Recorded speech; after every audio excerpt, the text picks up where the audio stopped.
আমি চলে এসেছি এখন হেলথ কেয়ার নার্সিংহোমে, কল্যাণী সেন্ট্রাল পার্কে। তা বিষয়টা হচ্ছে, যে পেশেন্ট ঠিক গত মাসের 28 তারিখে আমি হায়দ্রাবাদে ছিলাম, এই পেশেন্টটাকে নেই। তা মানুষের বিশ্বাসের জায়গা নেই।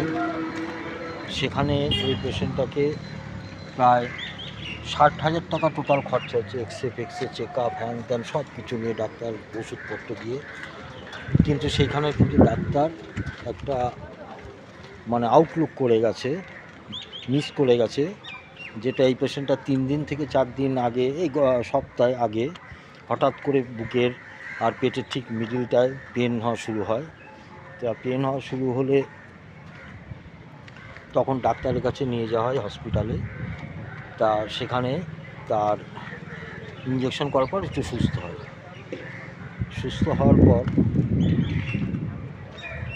আবার কালকে যে হায়দ্রাবাদে হসপিটালে দেখেছিলাম, সেই হসপিটালের নাম বলবো না, কিন্তু এত বড় প্লেনে 15,000 টাকা আসা যাওয়া নিয়ে খরচা, হোটেল ভাড়া, ডাক্তারের ফিজ, ওষুধপত্র নিয়ে প্রায় 60,000 টাকা যে পেশেন্টটা খরচা করলো, তাকে কিন্তু ডাক্তার ওখানে দেখেনি তার আসল প্রবলেমটা কী। সে বললো 3 মাসের ওষুধ দিয়ে দিলাম, 3.5 মাসে, তারপর সে চেক আপ করাবে।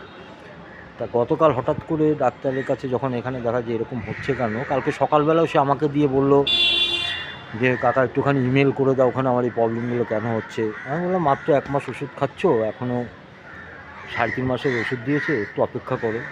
তো হঠাৎ করে আমার বাড়ি থেকে তবুও যা যা প্রবলেম সেটা ইমেল করলাম। ওখানে ফোন করার পর বললো আপনারা ইমেল করুন কী কী সমস্যা হচ্ছে।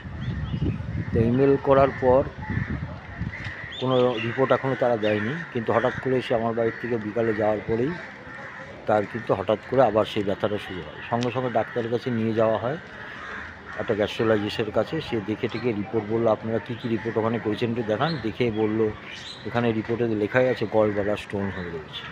তাহলে চিন্তা করুন, এতগুলো ডাক্তার ওখানে, এত বড় ডাক্তার পয়সা খরচা করে হায়দ্রাবাদে যাওয়ার পর সেই পেশেন্ট যদি, সেই ডাক্তার যদি ওখানকার নাম করা সেটা আউটলুক করে যায়, তাহলে কীরকম অবস্থাটা হয়।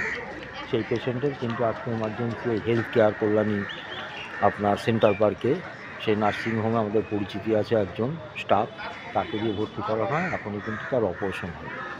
তা সবাই যেখানে যা ট্রিটমেন্ট করবেন, এবং শুধু তাই নয়, হায়দ্রাবাদে সেই ডাক্তারকে নানান প্রশ্ন করায়, আমরা এত দূর থেকে এসেছি। সে বলল আপনার কিসে এসেছেন, বললাম প্লেনে এসেছি। বললো প্লেনে পাইলটের কাছে জিজ্ঞেস করেছেন যে কোনটার কোন সুইচ, আপনাদের কলকাতা থেকে হায়দ্রাবাদে পৌঁছানোর কথা, পাইলট পৌঁছে দিয়েছে, তেমনি আপনি যখন ডাক্তারের কাছে এসেছেন আমি যা যা বলছি তাই করুন। কিন্তু কী করলো, দেখা গেল যে সে একটা রিপোর্টের মধ্যে দেওয়া রয়েছে গল ব্লাডার